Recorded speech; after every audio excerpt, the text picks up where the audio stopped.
Assalamualaikum warahmatullahi wabarakatuh dan selamat malam.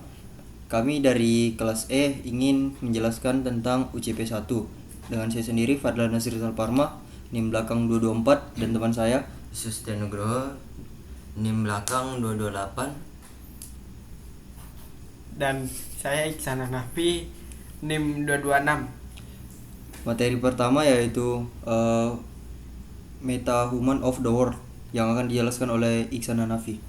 Human Model of the World dalam bahasa Inggris mengacu pada cara unik setiap individu memandang, memahami, dan memberi makna pada dunia di sekitarnya.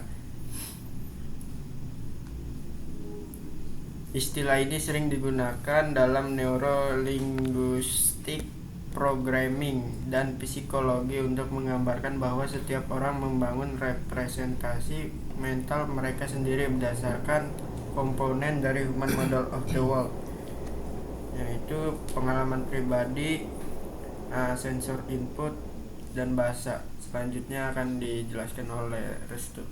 Oke, kali ini saya akan menjelaskan meta model. Dalam bahasa Indonesia adalah sebuah kerangka kerja dari Neurolinguistic Programming (NLP) biasa disebut, yang digunakan untuk menggali makna lebih dalam dari bahasa yang digunakan seseorang. Tujuannya adalah untuk mengidentifikasi dan menantang pola-pola bahasa yang membatasi seperti penghapusan, distorsi, dan generalisasi. Pengertian metamodel adalah sekumpulan pertanyaan spesifik yang digunakan untuk memperjelaskan komunikasi yang kabur atau terlalu umum, menggali informasi yang dihilangkan, mengungkap keyakinan tersembunyi, membantu keyakinan tersembunyi, membantu seseorang berpikir lebih jernih dan spesifik. 3 proses bahasa utama dalam metamodel penghapusan yaitu Contoh, saya takut terhadap apa? Distorsi itu realitas diputar balikan atau diasumsikan tanpa bukti jelas. Contoh lagi, dia membuat saya marah. Bagaimana tepatnya dia membuat kamu marah? Generalisasi, pengalaman tertentu dianggap berlaku untuk semua situasi. Contoh lagi, saya selalu gagal. Apakah selalu? Tidak pernah berhasil sebelumnya. Pokoknya macam-macam deh. Dan akan dilanjutkan oleh teman saya Fadlan. Materi selanjutnya yaitu meta program.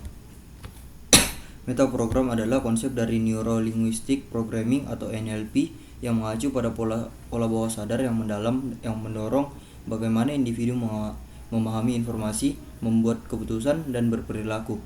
Program ini bertindak seperti filter mental, mengalahkan perhatian, motivasi, dan respon kita yang dengan cara yang dapat diprediksi.